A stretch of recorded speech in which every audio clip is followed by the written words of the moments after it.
அனைத்து தோழர்களுக்கும் அம்பேத்கர் பொது உடைமை முன்னணியின் சார்பிலே என் பணிவான வணக்கத்தை உரித்தாக்கிக் கொள்கிறேன். இன்றைக்கு இந்திய அரசு இஸ்ரேல் அரசுக்கு ஆதரவா இருக்கு.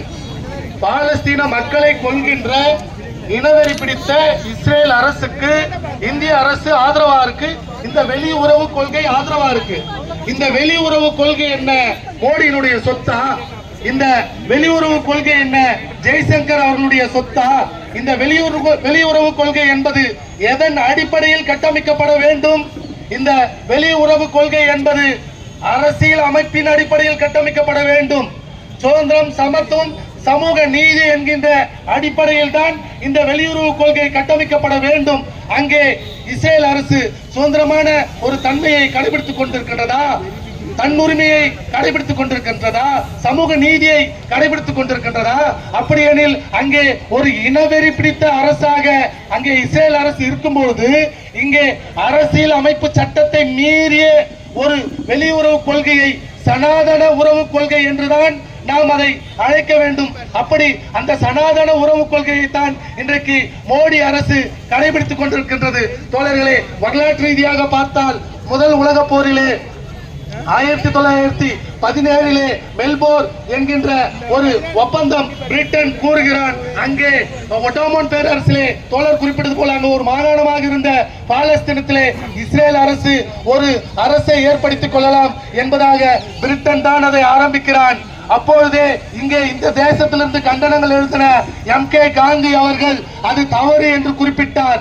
அங்கே இஸ்ரேல் அரசு, பாலஸ்தீனத்தில் இஸ்ரேல் அரசு உருவாகுவது என்பது கண்டனத்திற்குரியது என்று எம்.கே. காந்தி அவர்கள் குறிப்பிட்டிருக்கிறார். பிறகு நேரு அவர்கள், நேரு அவர்கள் அங்கே பாலஸ்தீனத்திலே இஸ்ரேல் அரசு உருவாவதை நேரு அரசு கண்டித்திருக்கிறது.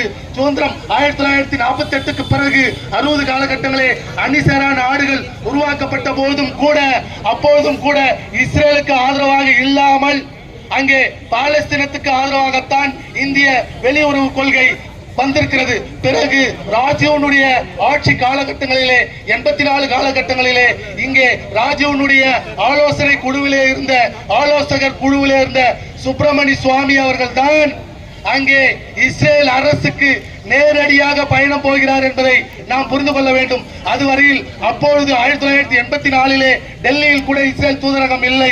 அப்பொழுது மும்பையில் தான் இஸ்ரேல் தூதரகம் இருந்தது.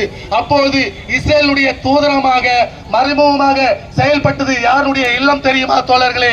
சுப்பிரமணிய சுவாமியினுடைய இல்லம். அங்கே முதல் முறையாக வெளியுறவு கொள்கையை மீறி ஒரு இந்துத்துவ சக்தியோடு, இந்துத்துவ எண்ணத்தோடு இஸ்ரேலுக்கு பயணம் மேற்கொண்டது சுப்பிரமணிய சுவாமி அவர்கள் தான். அதன் பிறகு 1991 உலகமயம், தனியார் மயம், தாராளமயம் என்கின்ற கோட்பாட்டின் அடிப்படையிலே உலகம் மீண்டும் லாப வெறியோடு மறு பங்கீடு செய்து கொள்ளும் பொழுதுதான் 92ஆம் ஆண்டு இஸ்ரேலுடைய தூதரகம் டெல்லியிலே வருகிறது தோழர்களே. அப்பொழுதிலிருந்து அதன் பிறகு அப்பொழுதும் கூட ஒரு தயக்கம் இருந்தது.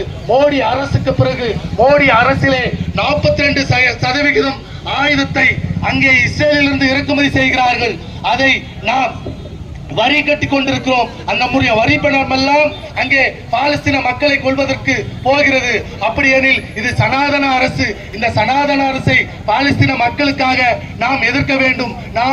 நாங்கள் தலித்துகள் சனாதனத்தால் பாதிக்கப்பட்டவர்கள். அங்கே இனவெறியினால் பாலஸ்தீன மக்கள் பாதிக்கப்பட்டுக் கொண்டிருக்கிறார்கள்.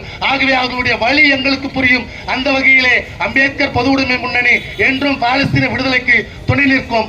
நன்றி தோழர்களே.